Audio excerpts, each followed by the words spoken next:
এখন দাঁড়িয়ে আছি নওগাঁও, আসামের নওগাঁও জেলার মৃত্যুঞ্জয় মন্দিরে। এটা একটা শিব মন্দির, আর বিশাল একটা শিবের মূর্তি এখানটায় রয়েছে। আর তার চারপাশে প্রচুর মানুষজনের এখানটায় সমাগম হয়েছে। ভিতরটা একটু যাই দেখি কীরকম।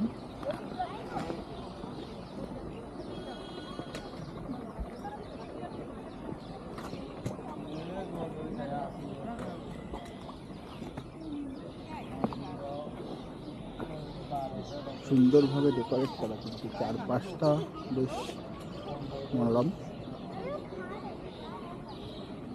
কচ্ছপ কচ্ছপ রয়েছে জলে।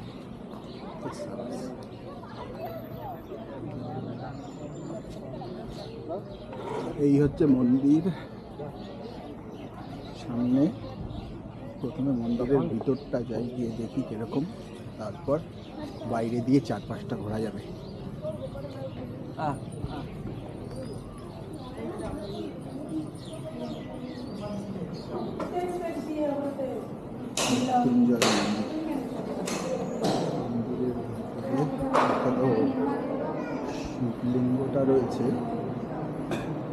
শিবলিঙ্গটা রয়েছে আর শিবলিঙ্গটা উপরে রয়েছে, তার তলা মানে শিবলিঙ্গর তলাই রয়েছে এই মন্দিরটা। এটাকে মৃত্যুঞ্জয় মন্দির বলা হচ্ছে। এবং এই হচ্ছে এখানটায়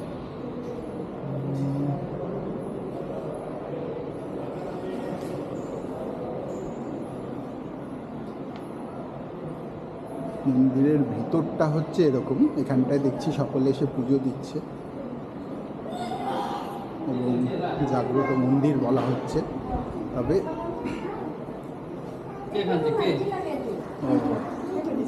এখানটার প্রসাদ বিতরণ, ক্যাশ কাউন্টার, এখানটায় প্রসাদ দেওয়া হচ্ছে। আর সব থেকে যেটা ইন্টারেস্টিং পার্ট, মানে এরকম একটা খোলামেলা জায়গায় এরকম একটা বিশাল মূর্তি।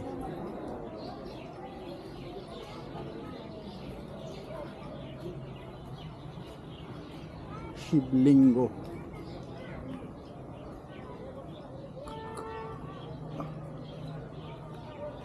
আচ্ছা, ভিতরেও এর উপরেও মন্দিরের মন্দির মতো রয়েছে।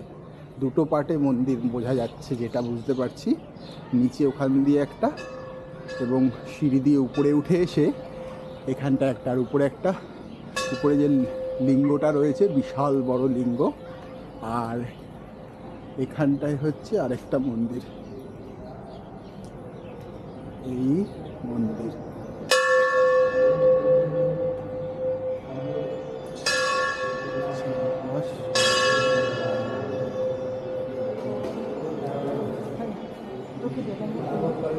এখানটায় শিবলিঙ্গ রয়েছে।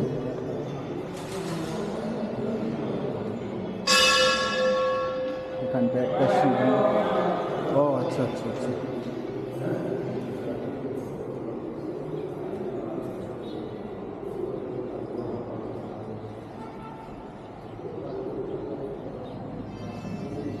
ভিতরে ক্যামেরা করা বারণ, যাই হোক।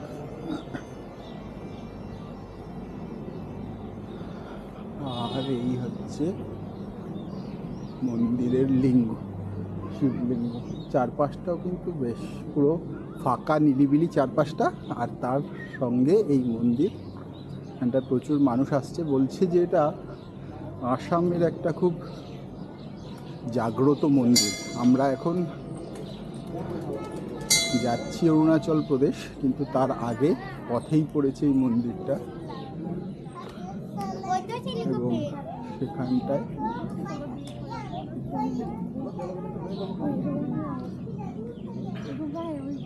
এই মৃত্যুঞ্জয় মন্দিরের চারিদিকটা যেটা দেখতে পাচ্ছি, এই চারিদিকটা পুরো ফাঁকা। চারিদিকে দূর দূর পর্যন্ত কিচ্ছু নেই, পুরো ফাঁকা রয়েছে। আর তার মাঝখানে একেবারে মধ্যমণি হয়ে রয়েছেন মহাদেব, এবং তার বিশাল একটা লিঙ্গ। এবং সেই শিবলিঙ্গের ভিতরেই রয়েছে মন্দির, এবং সেখানটাই অধিষ্ঠিত রয়েছে মহাদেবের মূর্তি। এবং এই যে খোলা আকাশ, এবং তার উপরে এই বিশাল আকারের লিঙ্গ, কালো রঙের যেহেতু, নীল আকাশের সঙ্গে এর কন্ট্রাস্টের জন্য কিন্তু ব্যাপারটা আরও বেশ লাগছে আর কি। এবং চারপাশটাও ওয়েল ডেকোরেটেড, ভালোভাবে সাজিয়ে গুছিয়ে তোলা হয়েছে। সামনে ছোট্ট একটা জলাশয় মতো করা হয়েছে, সেখানটায় কচ্ছপ, মাছ দেখা যাচ্ছে, রয়েছে পায়রাও। এইভাবেই কিন্তু এখানটায় সব কিছু রয়েছে, বেশ সুন্দর ব্যাপারটা।